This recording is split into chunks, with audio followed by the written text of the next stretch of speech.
Hello guys, नमस्कार, जय Shriram and welcome back to my new blog. आणि आजचा ब्लॉग कशाचा रिलेटेड आहे हे तुम्हाला कळलंच असेल थंबनेल आणि टायटलवरून. तर येस, आज म्हणते हा ब्लॉग माझ्या दादाच्या लग्नाचा आहे आणि मी अजूनही रूमवर आहे, तुम्हाला बॅकग्राऊंडवरून कळतच असेल. आणि ॲक्च्युली असं आहे की फायनली आज माझे पेपर संपलेत. पेपर कसे गेले ही गोष्ट मॅटर नाही करत, बट एकदाचे पेपर संपले, दॅट्स द इम्पॉर्टंट थिंग. आणि मी मेहंदी वगैरे काढली आहे, बघू शकता भरपूर अशी रंगली आहे. आणि मला इतका कंटाळा आला हेच काढल्यानंतर, त्याच्यामुळे मग मी एवढीच काढली. आणि असे पण इथे बँगल्सच येतील, सो मग थोडंसं इग्नोर केलं. आणि फायनली आता मी काय म्हणतात त्याला, एकदम ज्या दिवशी वराड निघणार आहे त्याचा लिटरली 1 तास आधी मी घरी जाणार आहे पुण्यावरून. कारण की माझे पेपर होते, सो मी इकडेच आहे आणि 1-2 दिवसावरच लग्न आले. सो मी एकदम ऐन टायमिंगला घरी जाणार आहे आणि त्याच्यामुळे मला सगळ्या गोष्टी इकडेच प्रिपेअर करून जावं लागणार आहे. आणि माझे केस बघू शकतो इतके खराब झालेत. आणि मला मेहंदी पण लावायची होती केसांना, पण मग आता जर मेहंदी लावली तर माझे हात कम्प्लीट घाण होतील. कारण की मी एकतर ब्रशनी आणि ह्यानी काय म्हणतात त्याला ग्लोव्ज वगैरे घालून नाही लावत, कारण मला लावताच येत नाही तशी. सो मग मी डिरेक्टली हाताने अप्लाय करते. मग आता ते हात घाण होतील, सो मेहंदी पण लावता येणार नाही आहे. ते केसाचं काय करू ही पण गोष्ट कळत नाही. आणि ॲक्च्युली माझ्या हाताला नेल पेंट पण ब्लॅक कलरची होती. सो आता ते मेहंदी आणि ब्लॅक कलर ते अजिबात सूट होत नाही आहे. मी विचार केलेला आधी की ब्लॅक कलरची लावली तर मी प्रत्येक फंक्शनला जो काही ड्रेस घालेल त्याच्यावर ते सूट होईल, म्हणून मग मी ब्लॅक लावलेली आधी. पण मेहंदी काढल्यानंतर आता असं ही रिमूव्ह करावं लागणार आहे आणि एखादा स्पेसिफिक कलर सगळ्यावर सूट होईल अशी लावावं लागेल. आणि असेच कनेक्ट राहा, लास्टपर्यंत ब्लॉग बघा, खूप जास्त इंटरेस्टिंग ब्लॉग आहे. ॲक्च्युली मला घरी जायची एक्साइटमेंट इतकी आहे आणि थोडंसं घरच्यांशी बोलणं वगैरे झालं पण थोडंसं असं वेगळं वाटतंय, कारण की घरातलं पहिलं लग्न आहे खूप वर्षानंतर. आणि मी पण अशी आहे की बाबा एखादं असं पहिलंच लग्न आहे की ज्याला मला गोष्टी सगळ्या कळत आहेत, नाहीतर सगळ्यांचे लग्न भाऊ बहिणींचे मोठे पण मी एकदम छोटी असताना झालेले. सो हे खूप वर्षानंतर पहिलं लग्न आहे आणि नेमकंच मी तिथे नाही आहे. सो मग थोडंसं वाईट पण वाटतंय. चलो ठीक आहे, बट ॲटलिस्ट लग्न मला भेटतंय.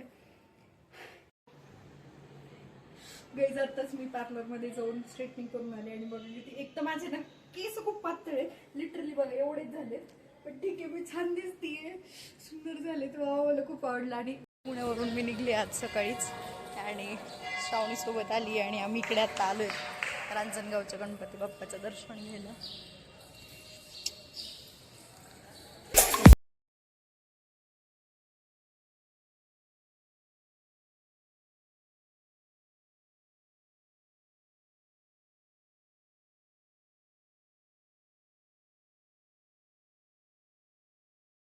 हाय गाईज, आत्ता मी घरी पोहोचले आणि मला कळतच नाही नेमकं मी आपलंच म्हणजे माझ्याच घरी आले का.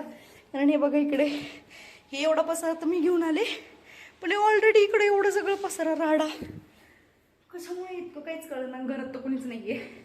मी चालले आता बाहेर, बघू घरचे कुठे गेलेत. A few moments later. Guys आत्ता कळते सगळे घरचे इकडे आलेले आहेत आणि इकडे सगळ्यांचं जेवण चाललंय, कारण लगेच निघायचं. मी तर अजून बॅग पण नाही भरली आणि मी इकडे आलेली आहे. बघू शकता हे घर, वाव, हे बघा.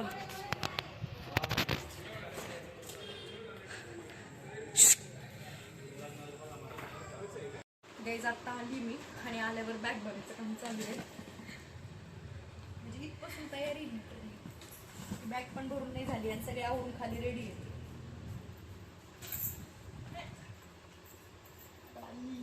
काय काय घेतलंय काय नाही घेतलं कळलं ना. लिटरली बाई सांग. हे एक ठेवू का सोबत? हा ठेव. हे आता घालू ना. हे कानातलं कसं ठेवले सांगू एकच वर बाउल सारखं.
पप्पाला माहितीच नाही आम्ही उतरलो गाईज.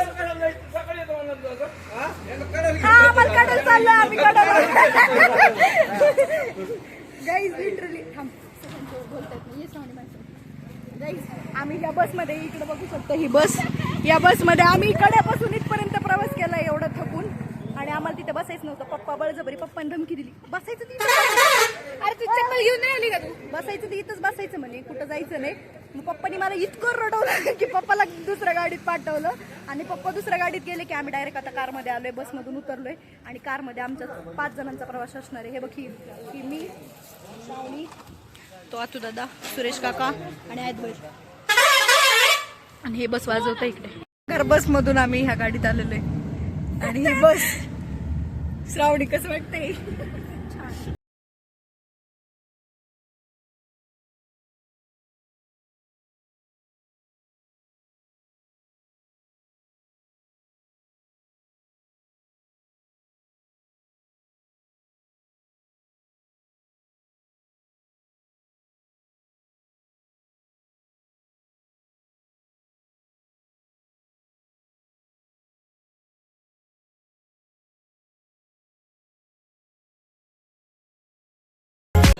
अगं बाई हाय कर. हाय हाय कर. हाय हो का नवरदेव. इकडे बघा सगळे निघालेत आणि हे 3 लहान बाळ इथं झोका खेळताय. हा अथर्व दादा गाईज बीज काय म्हणत होता? गाईज मशीन नो काय बोलतील आज वाटते तुला माझ्या ब्लॉग मध्ये? आयफोन मध्ये ब्लॉग. आहा एवढं सुख. अगं बाई आयडी मेन्शन करते बघा. आधी मला फॉलो करा, सबस्क्राईब करा, खूप जास्त रीच करा. थँक्यू 10K प्लस जायला पाहिजे आता. अगं बायो 7K किती किती किती 7K प्लस गेलाय आता. 10K प्लस जाऊ द्या. असेच व्हिडिओ येणार तुम्हाला गाडीचे. हे बघा गाड्या. इकडे ड्रोननी चालू आहे शूट. सो आमच्या गाड्या सगळ्या लाईनशीर चालल्यात. Bye bye bye bye. हे काय सगळ्या लाईनशीर गाड्या आहेत मागे. पुढच्या गाडीत नवरदेव आहे इकडे म्हणून सोबत चालवलेत.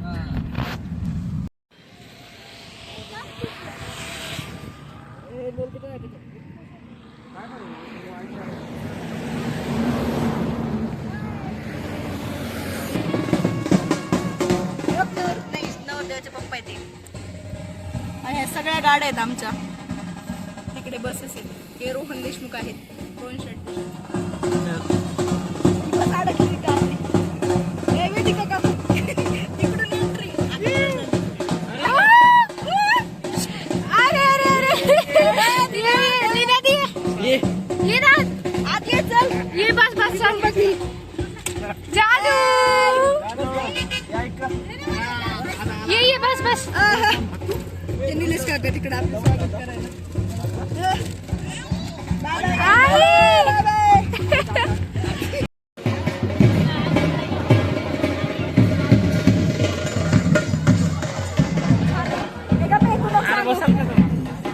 हार बसल ना सगळं बसते.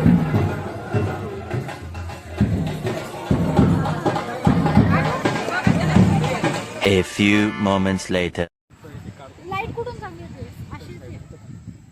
गाईज आता आम्ही रेडी होऊन आलोय. आतमध्ये सीमंती पूजन चालू आहे. सो आम्ही फोटोज काढायला बाहेर आलोय. थोड्या वेळाने हे असणार आहे काय रे संगीत असणार आहे. आता आम्ही जाऊ आणि तेव्हाचे व्हिडिओज क्लिप्स शेअर करते. नाही बघा हे हिरोईनचे फोटोज चालू आहे.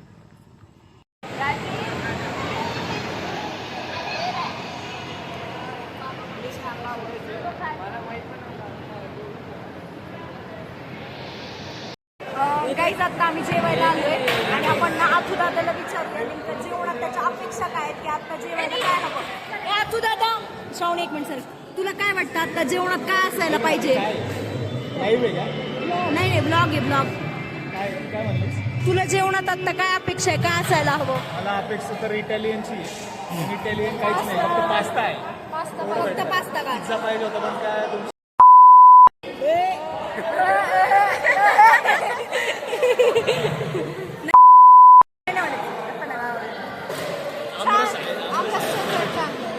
आमरसला जून महिना आहे तरी आमरस जाऊ दे. ह्यांनी किती अपेक्षा ठेवल्या तरी जेवणात काय आहे, हे नवरीकडचे जास्त माहिती आहे आम्हाला. सबस्क्रायबर्स किती आहे? हा? सबस्क्रायबर्स किती आहे? काय आला? असं कोणाला पाहिजे A few moments later. काही जातू दादाला आमरस हवा होता, म्हणजे मला नाही माहिती, नाही ऍक्च्युली आधी पाहिलं होतं का म्हणून, पण इथे खरंच आमरस भेटलाय बघा. ए खुश का? चलो आम्ही आता जेवण करून घेतो.